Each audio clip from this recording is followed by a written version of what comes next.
ညဝန်းလေးကိုသဘာဝအတိုင်းပြန်လဲလှပစေဖို့ eye booster treatment ၄မျိုးအကြောင်းကို sharing လုပ်ပေးသွားပါမယ်။နံပါတ်1ကတော့ PRP eye booster ပါ။သူကကိုယ့်ရဲ့သွေးရည်ကနေသွေးရည်ကြီးကိုပြန်ထုတ်ပြီးကုသပေးရဖြစ်လို့သဘာဝအကျဆုံးပါပဲ။ PRP က skin rabbit နဲ့အရေပြားအသစ်ဖြစ်ပုံမှုကိုအားပေးတယ်။ဒါကြောင့်မလို့မျက်ကွင်းညိုတာတက်တာပြီးတော့မှပင်ပန်းနှွမ်းနေတဲ့ပုံစံပေါက်နေတဲ့ tired look ကိုတက်တာပြီးတော့ natural glow look ကိုပြန်ရစေတယ်။ဒါပေမဲ့ကိုယ့်ရဲ့သွေးထဲမှာပါတဲ့ growth factors တွေပေါ်မူတည်ပြီးတော့မှတယောက်နဲ့တယောက် result ကွာခြားနိုင်တယ်လို့အကျဉ်းကြီးလည်းများများလုပ်ပေးရတယ်။နံပါတ်2ကတော့လူကြိုက်အများဆုံးဖြစ်တဲ့ PTRN eye booster ကျမတို့လူရဲ့ DNA နဲ့အနည်းဆက်ဆုံးတူတဲ့ salmon 9ရဲ့ DNA ကနေထုတ်ယူထားတာဖြစ်လို့အရေပြားတွေပြန်လည်ပြုပြင်ပေးဖို့အတွက်အကောင်းဆုံးဖြစ်တယ်။ PTRN eye booster ကတော့ဒီမျက်လုံးအောက်အရေပြားပါတဲ့လူတွေရဲ့ပြီးမျက်လုံးအောက်မှာအရေးကြောင်းသေးသေးလေးတွေဖြစ်တဲ့လူတွေအတွက်ဆိုလို့ရှိရင်အထူးသင့်တော်တယ်။နံပါတ်3ခုမြောက်ကတော့ရေဓာတ်ကိုအဓိကဖြစ်ပေးနိုင်တဲ့ HA eye boosterသူကကြတော့ hydration ကိုအဓိကပေးနိုင်တဲ့အတွက်ကြောင့်မလို့ဒီမျက်ဝန်းတစ်ပိုက်မှာအရေပြား6တွေ့ပြီးတော့ရေချောင်းရှိနေတဲ့လူတွေအတွက်ဆိုလို့ရှိရင်အရန်သင့်တော်တယ်။ Plummet effect ပေးနိုင်တဲ့အတွက်ကြောင့်မလို့ဒီမျက်ဝန်းတစ်ပိုက်အရေပြားက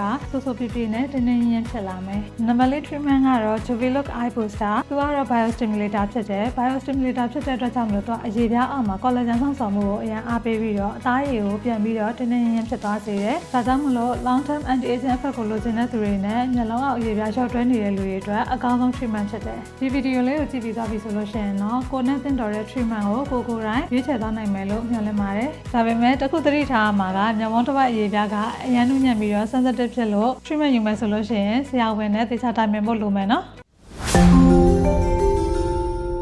လှပဆိုင်ရာကျွမ်းကျင်မှုများနဲ့အတူမြဲရှိနေမယ်ဒေါက်တာထပ်ပါ